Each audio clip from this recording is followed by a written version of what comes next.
책 추목. 책을 추천해 드리는 목사 임상훈입니다. 책 추목에서 84번째로 읽어 드리는 책은 니제이 굽타가 쓴 바울과 믿음의 언어입니다. 그리스도인의 믿음은 지적 동의인가 신실한 행함인가 라는 부제목이 달려 있습니다.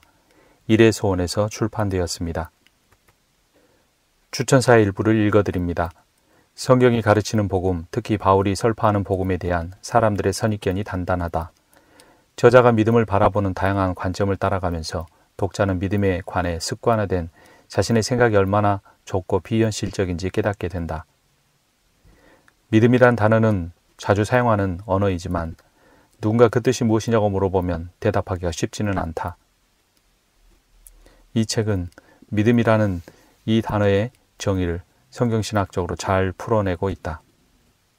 한국 독자를 위한 니제이 굽타의 서문.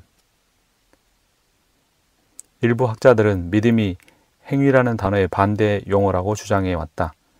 어떤 학자들은 믿음은 항상 인간의 신실함과 충성에 관한 것이라고 주장한다. 필자가 믿음이란 단어를 연구한 결과 피스티스, 믿음이란 단어는 한 가지 뜻 이상으로 여러 문맥에서 사용됐다는 사실이다. 루터는 믿음을 칭의로 이해한다. 예수 그리스도께서 십자가에 이루신 의가 인간에게 전가되는 것이다. 칭의가 이루어질 때 우리 자신은 수동적인 상태에 머문다. 하나님이 능동적으로 행하신다.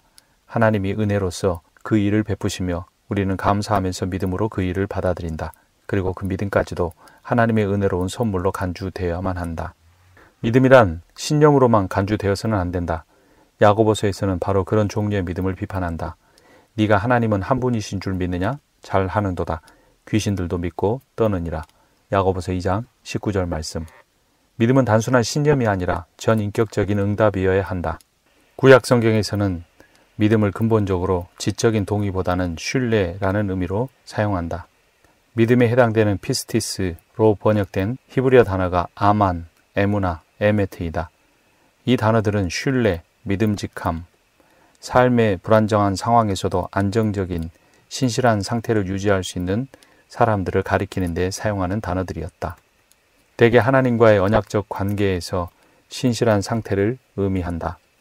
믿음이란 단순한 종교적 견해가 아니며 그저 교리적인 개념에 그치지도 않는다.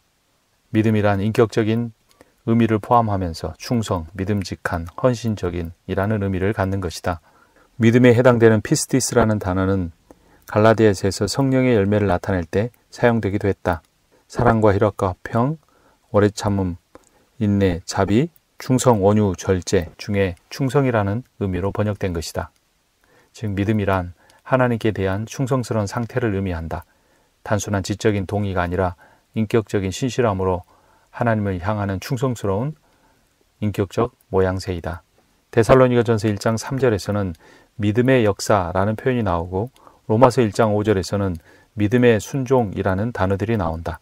믿음이란 역사를 일으키며 믿음이란 순종으로 이어진다는 의미이다. 히브리서 11장 1절에서 믿음이란 우리가 소망하는 것들에 대한 보증이자 우리가 보지 못하는 일들에 대한 확신이라고 규정된다. 믿음이란 하나님이 가능하게 하신 것이다.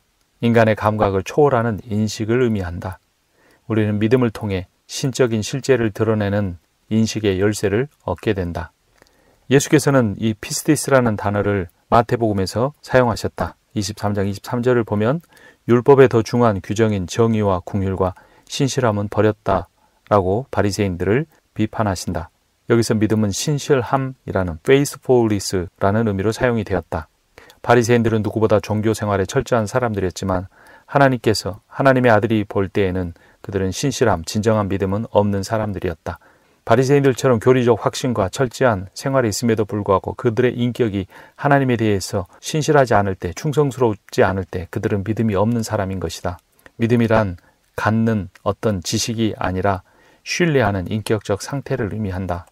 믿음은 세 가지 종류로 구분해 볼 수 있다. 믿는 믿음, 순종하는 믿음, 신뢰하는 믿음이다.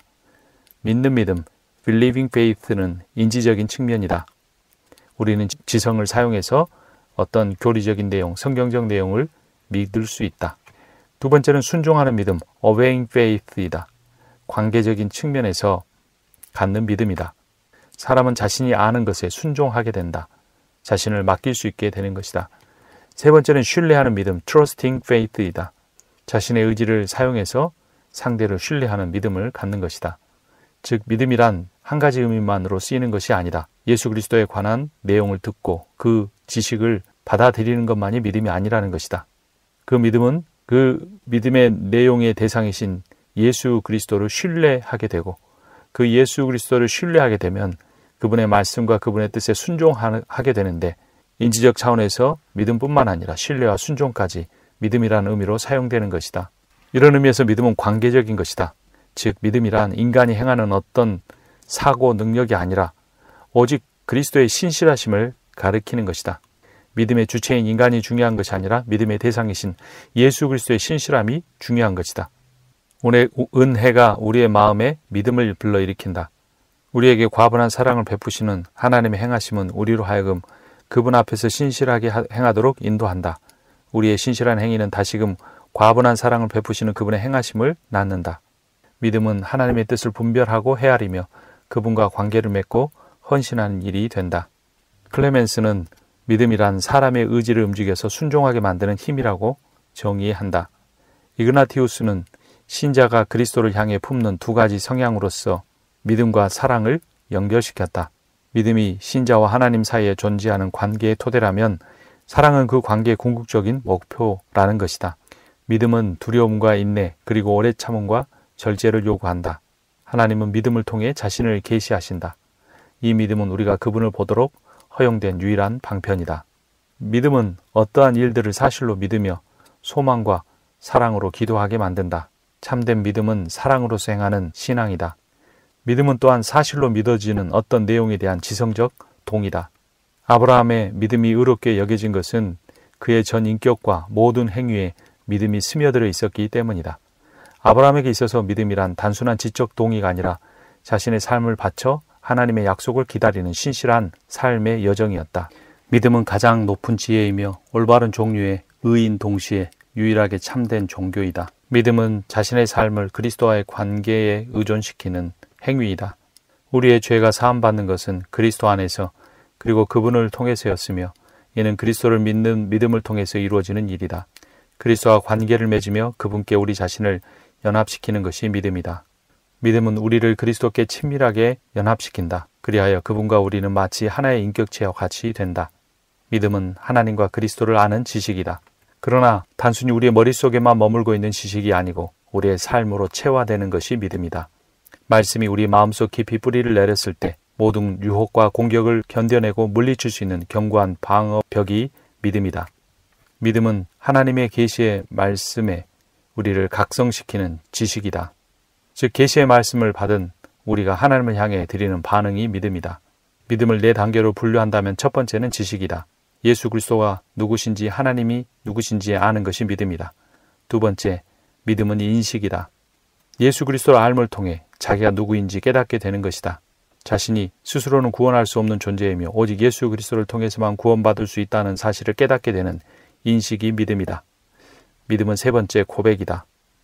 자신의 신앙을 공적으로 정직하게 선포하게 하는 것이 믿음의 힘이다. 마지막 네 번째로 행위로서의 믿음이 있다. 자신의 인격을 수반하여 믿는 내용에 대해 사람은 충성하게 된다. 때로는 그 충성을 위해 목숨을 내놓기도 한다. 이것이 믿음의 능력이다. 믿음은 그래서 유한한 인간이 자신의 힘으로 만들어내거나 발휘할 수 있는 것이 아니다. 믿음은 오직 하나님으로부터만 오며 하나님의 영이 역사하는 결과이다. 믿음을 통해서만 우리는 그리스도를 통해 하나님을 체험할 수 있다. 믿음을 통해서만 그리스도를 주로 영접할 수 있다. 믿음은 그래서 생명력이 있고 인격적인 헌신이다. 신자는 믿음을 통해 하나님과 다른 사람들 그리고 이 세상과 맺는 모든 관계 속에서 자신의 전 인격을 그리스도께 드릴 수 있게 된다. 믿음은 하나님이 은혜로 베푸시는 선물이다. 우리는 이 은혜의 믿음을 통해 십자가에 못 박히고 부활하신 예수를 통해 하나님이 성취하신 구원을 믿고 의지하게 된다. 우리는 믿음을 통해 우리의 행함과 순종을 얻고 열매 맺는 삶으로 나아갈 수 있다. 이런 의미에서 믿음은 복음을 향한 우리의 응답이다. 믿음은 우리의 의지를 움직인다. 믿음을 통해서 우리는 인격 전체로 하나님 앞에 응답할 수 있게 된다. 그 응답이 순종이다. 믿음은 선포된 복음이 옳다는 것을 확신합니다. 단회적인 회심의 사건일 뿐만 아니라 자신이 확신한 그 복음을 변함없이 붙들고 고수하는 일이기도 하다. 그래서 믿음은 삶의 영속적인 지향성이다. 이 지향성은 필연적으로 믿음의 공동체를 형성하게 된다. 믿음 없는 사람들과 사교하는 집단을 만드는 것이 아니라 동일한 믿음을 가진 사람들과 함께 구원의 길을 순교의 각오로 가는 것이 믿음의 공동체이다. 교회이다. 로마서에 따르면 믿음은 모든 믿는 자들에게 구원을 주시는 하나님의 능력이다. 믿음으로 우리는 이 복음을 받아들이게 된다. 예수께서 십자가에 못 박히신 후에 부활하심을 통해 우리의 구원을 이루셨다. 이것이 복음이다. 이 복음을 통해 하나님의 의가 드러났다. 예수 그리스도는 자신이 성취하신 하나님의 의를 우리에게 전가시켜 주신다. 믿음을 통해 우리는 예수 그리스도의 의를 자신의 의로 받아들이게 된다. 그래서 믿음으로 말미암아 의롭게 되는 것이다. 세상 사람들이 보기에는 부끄러운 십자가의 메시지가 신자들에게는 구원을 베푸시는 하나님의 능력이라고 고린도전서 1장 18절은 증언한다. 그러므로 바울은 복음을 부끄러워하지 아니하노라라고 선언했다. 오직 믿음으로만 수치스러운 십자가가 영광의 복음이 되는 것이다. 하나님을 찾는 것이 믿음이다. 아모스 선지자는 이렇게 말했다. 너희는 나를 찾으라. 그리하면 살리라. 하박국 선지자는 믿음의 민족이 하나님의 선민이 이방 민족에 의하여 침략을 당할 때 그렇게 고백했다. 의인은 오직 그의 믿음으로 말미암아 살리라.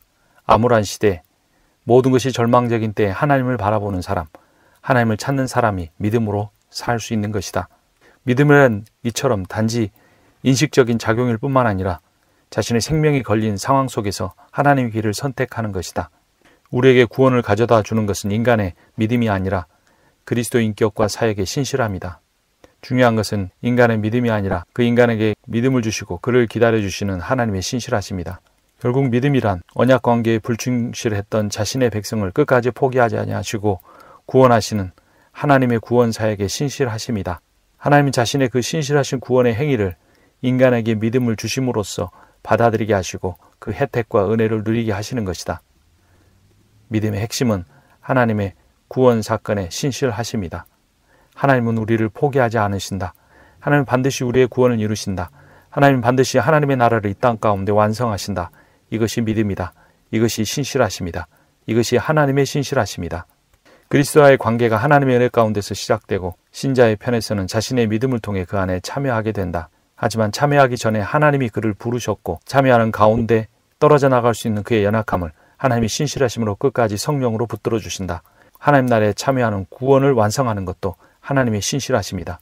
그러므로 믿음의 시작과 과정과 결과는 다 하나님의 신실하심이다. 그리스도께 대한 믿음을 갖는다는 말은 그리스도의 신실하심에 의존해서 구원을 받게 된다는 의미이다. 믿음이란 믿는 믿음에서 시작해서 순종하는 믿음으로 완성된다. 믿음이란 단회적인 지적 동의의 사건이 아니라 하나님과의 관계의 시작이며 지속이며 완성해 가는 모든 과정과 결과이다. 시작과 과정과 결과를 하나님이 다 주관하신다. 하나님은 신실하시다. 그러므로 믿음이 이루는 구원도 신실하고 충성스럽다. 우리의 믿음이란 하나님이 우리에게 하신 언약에 근거한다.